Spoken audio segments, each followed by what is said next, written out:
জাতিসংঘের সাধারণ পরিষদের সভাপতি নির্বাচিত হওয়ায় প্রথমেই আপনাকে আন্তরিক অভিনন্দন জানাচ্ছি।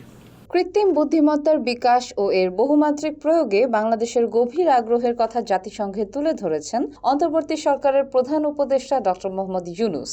২৭ সেপ্টেম্বর জাতিসংঘ সাধারণ পরিষদের ৭৯তম অধিবেশনে বাংলায় বক্তব্য দেওয়ার সময় এ কথা বলেছেন তিনি। নিউ ইয়র্কে অনুষ্ঠিত এই অধিবেশনে ডক্টর ইউনূস আরও বলেছেন, প্রতি বছর প্রায় ২৫ লাখ নতুন তরুণ শ্রমবাজারে প্রবেশ করছে এবং এই জনশক্তির বৃহৎ অংশই তরুণ। এই তরুণদের দক্ষতা উন্নয়নের বিষয়টি বর্তমানে একটি বড় চ্যালেঞ্জ। বাংলাদেশ যখন মধ্যম আয়ের দেশে পরিণত হচ্ছে, তখন শিক্ষা ও প্রযুক্তিগত সহায়তার গুরুত্ব অপরিসীম হয়ে উঠেছে। বাংলাদেশ যখন মধ্যম আয়ের দেশ হিসেবে উন্নতি হচ্ছে, তখন আমরা শিক্ষা এবং প্রযুক্তিগত সহায়তা লাভের উপর বিশেষ জোর দিচ্ছি। ডক্টর ইউনূস এ সময় তরুণদের মধ্যে কৃত্রিম বুদ্ধিমত্তার সম্ভাবনা নিয়ে উদ্দীপনার কথাও উল্লেখ করেন। তিনি বলেন, আমাদের তরুণ সমাজ জেনারেটিভ আর্টিফিশিয়াল ইন্টেলিজেন্সের সম্ভাবনা নিয়ে উচ্ছ্বসিত। একজন বিশ্ব নাগরিক হিসেবে তারাও চায় নতুন পৃথিবীতে নিয়োজিত হতে, কর্মক্ষম হিসেবে নিজেকে গড়ে তুলতে।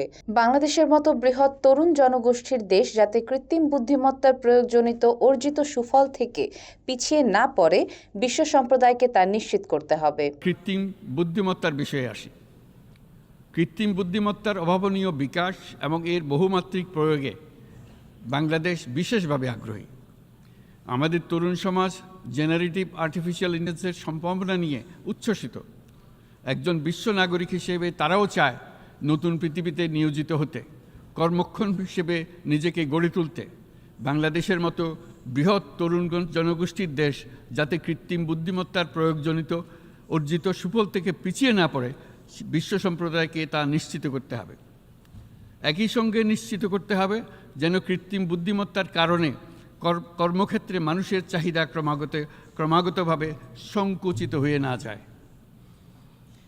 এই প্রসঙ্গে আমি উল্লেখ করি যে আমরা ভিন্ন একটা ইন্টেলিজেন্স, অটোনোমাস ইন্টেলিজেন্স, অর্থাৎ যেই কৃত্রিম বুদ্ধিমত্তা নিজেই নিজের কৃত্রিম বুদ্ধিমত্তাকে সম্প্রসারিত করতে পারে মানুষের কোনো হস্তক্ষেপ ছাড়াই, তার ব্যাপারে আমরা বৈজ্ঞানিকদের দৃষ্টি আকর্ষণ করতে চাই।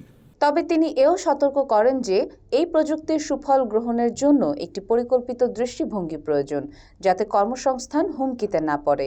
অটোনোমাস ইন্টেলিজেন্স যা মানব হস্তক্ষেপ ছাড়াই কার্যকরী, সেটি নিয়েও তিনি বিজ্ঞানীদের দৃষ্টি আকর্ষণ করেন। এই প্রযুক্তির ব্যবহার মানুষের জন্য বিপজ্জনক হতে পারে বলে তিনি সতর্ক করেন। আমরা প্রতিনিয়ত যে প্রতিকূলতার সম্মুখীন হচ্ছি, সম্মিলিত উদ্যোগের মাধ্যমে তার মোকাবেলা করতে হবে। প্রধান উপদেষ্টা নতুন সহযোগিতা কাঠামো গড়ার প্রয়োজনীয়তা তুলে ধরেন, যেখানে বৈশ্বিক ব্যবসা ও জ্ঞানের গোষ্ঠী মানুষের প্রয়োজনগুলো সঠিকভাবে উপলব্ধি করতে পারবে। আন্তর্জাতিক সহযোগিতার মাধ্যমে উন্নয়নশীল দেশগুলোর জন্য কার্যকরী সমাধান তৈরি করার আহ্বান জানান তিনি। আমাদের প্রত্যেককে আজ গভীরভাবে অনুধাবন করতে হবে কিভাবে আমরা নারী পুরুষ সকলের জন্য ও আগামীর দিনগুলোতে উদ্যোক্তা হবার সমান সুযোগ সৃষ্টি এবং তাদের ক্ষমতায়ন নিশ্চিত করতে পারি।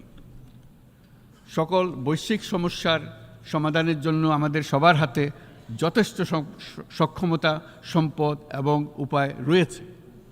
আসুন আমরা জাতীয় বা আন্তর্জাতিক যেসব প্রতিশ্রুতি দিয়েছি তা বাস্তবায়ন করি এবং অর্থনৈতিক ক্ষেত্রে সামাজিক ব্যবসার ধারণা প্রতিষ্ঠিত করে সকল প্রকার বৈষম্য ও অসমতার অবসানে ঐক্যবদ্ধভাবে আমরা কাজ করি।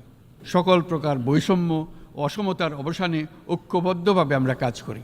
শেষে ৫০ বছর ধরে জাতিসংঘের সঙ্গে বাংলাদেশের সম্পর্কের সাফল্য উদযাপন করে প্রধান উপদেষ্টা ডক্টর ইউনূস জানান, এই সময়কালটি আমাদের জন্য একটি শিক্ষণীয় ও সম্মিলিত যাত্রা হিসেবে বিবেচিত।